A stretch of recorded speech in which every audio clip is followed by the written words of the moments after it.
In the laps of Devchuli, the border that all Prasya and Tanav share, the Kaligandagi lays quiet as the birds prepare to sing their sorrow. The brooks flow ever so quietly, humming the peaceful tune as they rush to the Kaligandagi. The clouds part in some place they stay dance as they dance above the Dhaulagiri and Annapurna. Some villages rise before the first ray and remaining do when the Devrali comes back to life, but rarely anyone later than it. Unaware of whether the cattle is cheering with joy or mourning with sorrow at the return of him, the herder carries on with his routine. Lips pry with life, green as they come, get cut from their branches, falling as they breathe their last. After some time, the clouds concede to the day to what was naturally just a fog, as the hills clears up to the golden beamings of the great fire. The most informed and soundly reasonable man in the village, Hem Bahadur, believed that the worship of the sun is the most valid form of devotion. Under the roof of the now-abandoned school, started with hopes of an entire village of people like him, he was explaining why so to a small host of children. A plant breathes so we can breathe, he said, and an animal dies so we can fill our bellies. Among the kids, young Deep shot back with the childish confrontational tone. So where does the sun even come here? Addressing the childish aggression, Hem replied with the same vigor, if you are patient enough, I'll be there with you. Oh, the flash of my youth, where did you go? I asked once and you answer me every day, thought Hem, trying his best not to let it out in the middle of explaining photosynthesis to kids. He finished his teachings as the mother called out for their kids from the home. As everyone started dispersing, with all the love we could gather, he called out Deep.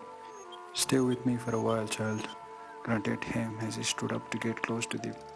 Deep stood unfazed by the old man's struggle to get up and approach him. How old are you? Asked Hem. Deep replied with slight hesitation. Mom says I'm 13, but my grandmother says I'm 14. I don't know who's right. Ah, the old argument. Some state that we should start from 1 and some say we should start from 0, but both of them are right in their own way. Hem replied with a coughing laugh. How old do you think I am, Deep? I can't tell. You look just as old as my grandfather. Maybe 70? Fair judgment. I'm 78 by your mother's logic and 79 by your grandmother's logic, Deep. Hem replied with a slight noticeable shift in tone. Deep remained silent, not knowing what to do or say next at all. Hem again started. You know, I am aware of the reputation I carry, the know-it-all and the fox of Devchuli. I know you heard those names before and that's why you don't care for what I have to say. You know, Deep, I always felt that I need to break away from this. Not just the names, but this entire way of life in village. Having to scramble for food and heat when days got shorter, share a small house with big family of stepbrothers and sisters. I know your family, and I know you share the same burden. Hem took a long pause. I had a lovely sister who used to take care of me. A very strong woman and wise too. She had a simple way of describing things to me. She grew up listening to my mother's stories. But I was unfortunate because my mother passed away during her birth. But Kusma never let me feel that way. Kusma, that was a name, and she was like a mother to me. She was a shield. I once broke my foot and she carried me all the way home. Deep listened now more intently than earlier. And when I was 13, when I was like you, one day my father, me and Kusma were out cutting grasses. The sun was almost down and the sky was purple along the Devchuli and Badachuli. The work was done and all that was left to do was carried home. My father was an old man by then and my sister was the age of marriage, he used to say, but he always refused to believe in his own old age. As we were returning, I walked ahead of us, followed by my father and Kusma at the end. Father kept yelling at Kusma to move quicker. "You will fall into a ditch and we will not even know," he shouted, but Kusma's face remained unchanged. He saw it as disobedience and riled up with fury. He put his load down and walked furiously up to Kusma. Kusma stopped out of fear and stood still as our father's face turned red and eyes turned narrow. She tried to come up with words but failed. Father pushed Kusma to the ground. "This much you can carry. Your in-laws will kill you," he screamed in the empty jungle. I remained unmoved. And as Kusma regrouped herself, he screamed, "Remain here. There is no need for a weak girl like you." Kusma's eyes showed signs of tearing up, but we both knew that tears meant more trouble. She fought them back and dusted herself off. "This much. This much, only this much," he kept repeating. So he gathered all of Kusma's load and yanked it in his back and snap. He broke his back. Deep remained unmoved. A question brewed deep within him. He kept it to himself as he didn't want to stop him. Hem smiled. Old man crumbled to the ground as soon as all of us heard the crack. I again remained unmoved. Kusma, however, rushed to our father and started shouting, Now finally, with eyes full of tears, she looked up to me and said, "Get everyone from village. Tell them the father fall down." She screamed with such aggression.